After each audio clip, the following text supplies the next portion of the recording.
तमिलनाडु की कार्तिकेय दीपम को लेकर विवाद अब दिल्ली पहुंच चुका है। पूरा मामला क्या है आपको बताएंगे, लेकिन सबसे पहले आपको तस्वीर दिखा देते हैं। ये जो तस्वीर आप देख रहे हैं ये पारंपरिक कार्तिकेय दीपम की है, जो हर साल मुरुगन मंदिर के पीछे पहाड़ी पर बने मंदिर पर ये जलाया जाता है दीप। और ये उसी दीपम की तस्वीर है जिसको लेकर अब थोड़ा विवाद वहां चल रहा है। पूरा विवाद क्या ये भी हम आपको बताएंगे, लेकिन पहले इस दीपम की तस्वीर दिखा रहे हैं जो सनातनी शक्ति का प्रतीक है और इसे बहुत आस्था के साथ प्रज्वलित किया जाता है। अब आपको दूसरी तस्वीर जो दिखा रहे हैं, ये तस्वीर गौर से देखिए, ये भी उसी दीपम की तस्वीर है। ये दीपम उच्ची पेलेयार मंदिर पर जलाया जाता है। अब आप सवाल करेंगे कि जब दीपम जलाया जा रहा है तो इसका मुद्दा दिल्ली तक क्यों जा पहुंचा? दीपम जब जल ही रहा है तो इसको लेकर विवाद आखिर क्या है? चलिए इन सवालों का जवाब भी आपको हम थोड़ा विस्तृत तरीके से देते हैं। ऐसे में आपके लिए पूरी खबर समझना बहुत ज्यादा जरूरी है। दरअसल पूरा विवाद दीपम जलाए जाने की जगह को लेकर है, दीपम प्रज्वलित करने को लेकर नहीं। ग्राफिक्स के जरिए इस विवाद की वजह पूरी समझा देते हैं। देखिए ये जो आप तस्वीर देख रहे हैं इसे गौर से देखिए। अब आप जो सामने देख रहे हैं ये मुरुगन मंदिर, ऐतिहासिक मंदिर है, और उसके ठीक पीछे उच्ची पेलेयार मंदिर आप देख रहे हैं। जो मुरुगन मंदिर है वहाँ विशेष पूजा होती है। दीप उच्ची पेलेयार मंदिर में जलाने की बात है और वहीं जलाया जाता है। पिछले कुछ सालों से, कुछ समय से वहीं जलाया जा रहा है। लेकिन असली दीप स्तंभ उसके पीछे है, उच्ची पेलेयार मंदिर के। आप तस्वीर में जरा गौर फरमाइएगा, दीप स्तंभ वहां है और उसके ठीक पीछे है दरगाह। अब दरगाह के पास ये दीप स्तंभ होने के चलते ये विवाद गहराता जा रहा है कि यहाँ दीप प्रज्वलित नहीं होगा, जबकि इसकी सही जगह यही है, दीप स्तंभ पर दीप प्रज्वलन की जगह है। लेकिन क्योंकि विवाद रहता है, उधर दरगाह है, ऐसे में उच्ची पेलेयार मंदिर पर ही ये दीप प्रज्वलित किया जा रहा है। तो ये जगह को लेकर पूरा विवाद है, आप ये समझ गए अब तस्वीर के जरिए। कार्तिकेय दीपम महोत्सव को इस साल जो शुरुआत हुई थी उसमें इस मांग को लेकर खूब हंगामा खड़ा हुआ। ये कार्तिकेय दीपम महोत्सव की तस्वीरें ही हम आपको दिखा रहे हैं, जहां हर साल श्रद्धालु भारी संख्या में पहुंचते हैं। और इस बार भी इस बात की चर्चा हुई कि दीप प्रज्वलन सही जगह पर क्यों नहीं किया जा रहा है, और ये चर्चा बढ़ती गई।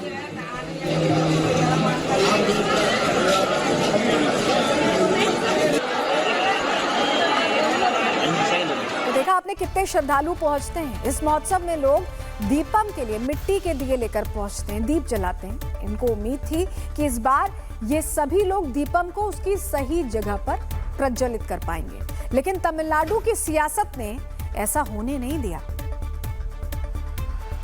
और देखिए इसी के बाद कार्तिकेय दीपम को लेकर श्रद्धालुओं ने प्रदर्शन भी तेज कर दिए और पुलिस से उनकी सीधी झड़प भी हो गई। प्रदर्शन इसलिए क्योंकि वो चाहते हैं कि दीपम जलाने की, प्रज्वलित करने की जो सही जगह है, यानी जो दीपम स्तंभ है, वहां पर दीप प्रज्वलित किया जाए। लेकिन क्योंकि पास में दरगाह है, विरोध होता है और ऐसे में पेलेयार मंदिर में ही दीप प्रज्वलन होता है। लेकिन लोग कह रहे हैं कि जो ऐतिहासिक जगह है, जो सनातनी परंपरा रही है, उसके हिसाब से दीप प्रज्वलन वहां किया जाए। और उसको लेकर जब लोग सड़कों पर उतरे तो कैसे झड़प हुई है वो भी हम आपको दिखा रहे हैं।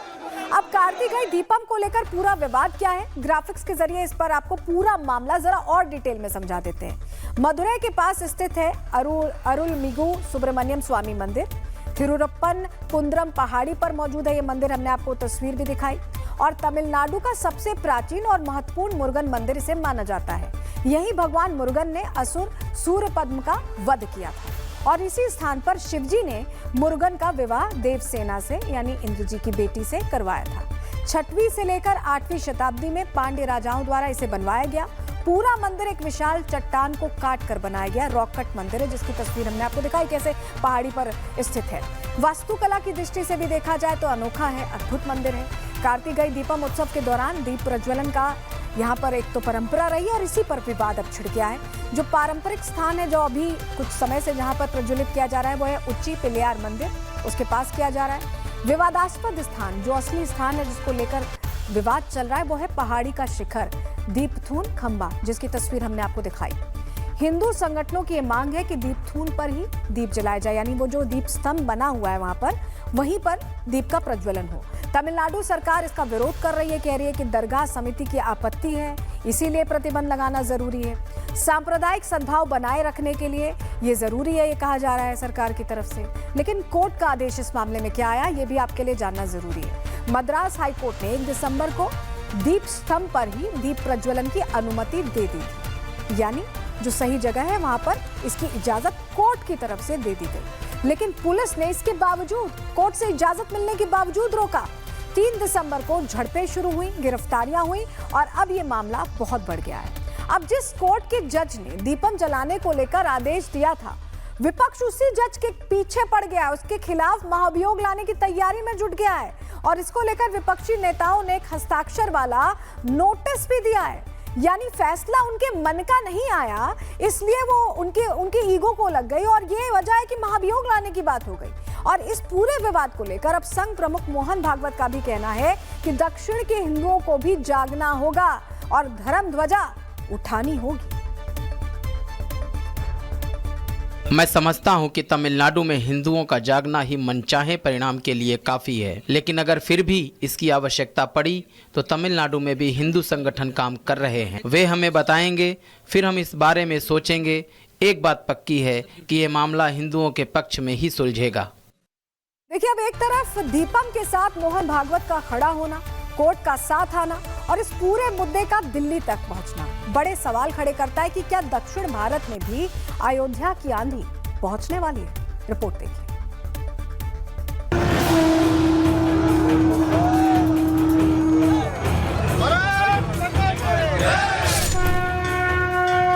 अयोध्या में बने राम मंदिर से पूरे देश में सनातन की ऐसी लहर चली कि तमिलनाडु के तिरुपरनकुंद्रम में भी अयोध्या निर्माण की मांग उठ चली। अब सवाल यह है कि क्या तमिलनाडु का तिरुपरनकुंद्रम दक्षिण भारत का अयोध्या बनने की राह पर है? ये सवाल बीते कई दिनों से दक्षिण से लेकर दिल्ली तक सियासी कॉरिडोर में गूंज रहा है।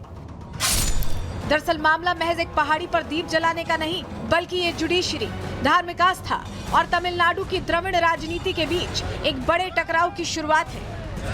तमिलनाडु में चल रहे प्रदर्शन की धमक अब दिल्ली तक आ पहुंची है, जहां इस विवाद के खिलाफ एक मशाल जला दी गई है। आरएसएस चीफ मोहन भागवत भी इस दंगल में कूद पड़े हैं। उन्होंने ऐलान कर दिया है कि फैसला तो हिंदुओं के पक्ष में ही होगा, भले इसके लिए हमें उतरना ही क्यों ना पड़े। मैं समझता हूं कि तमिलनाडु में हिंदुओं का जागना ही मनचाहे परिणाम के लिए काफी है, लेकिन अगर फिर भी इसकी आवश्यकता पड़ी तो तमिलनाडु में भी हिंदू संगठन काम कर रहे हैं। वे हमें बताएंगे, फिर हम इस बारे में सोचेंगे। एक बात पक्की है कि ये मामला हिंदुओं के पक्ष में ही सुलझेगा। अब इन शब्दों में छिपे भाव को समझिए। दरअसल मोहन भागवत का ये कहना कि नतीजा हिंदुओं के पक्ष में आएगा, डीएमके सरकार और उसके सहयोगी दलों के लिए एक सीधी चुनौती है। ये बयान दर्शाता है कि अब संघ तमिलनाडु में डिफेंसिव नहीं बल्कि एग्रेसिव मुद्रा में है। हिंदुओं की जागृति शब्द का इस्तेमाल कर उन्होंने ये संदेश दिया है कि द्रविड़ राजनीति के गढ़ में अब हिंदुत्व की जड़ें जम रही हैं। उधर संसद में गृह मंत्री अमित शाह ने इस मामले का जिक्र कर पहले ही माहौल गर्म कर दिया है। आदि के इतने साल में नहीं हुआ है मान्यवर कि कोई जज एक जजमेंट दे तो जज के खिलाफ इंपीचमेंट लेकर आते हैं। मोहन भागवत की तमिलनाडु यात्रा, मद्रास हाईकोर्ट के जस्टिस जीआर स्वामीनाथन का फैसला और उस फैसले के खिलाफ डीएमके कांग्रेस का महाभियोग का दाव इसके बाद संसद में गृह मंत्री अमित शाह की गर्जना। हिंदुओं के हक पर बात आई तो विपक्ष जज के खिलाफ इंपीचमेंट मोशन लेकर आ गया। इन चारों कड़ियों को मिलाकर देखें तो तमिलनाडु की राजनीति में एक ऐसा बवंडर खड़ा कर दिया गया है जो 2026 के विधानसभा चुनावों तक शांत होता नहीं दिख रहा है। Bureau report, Republic Bharat.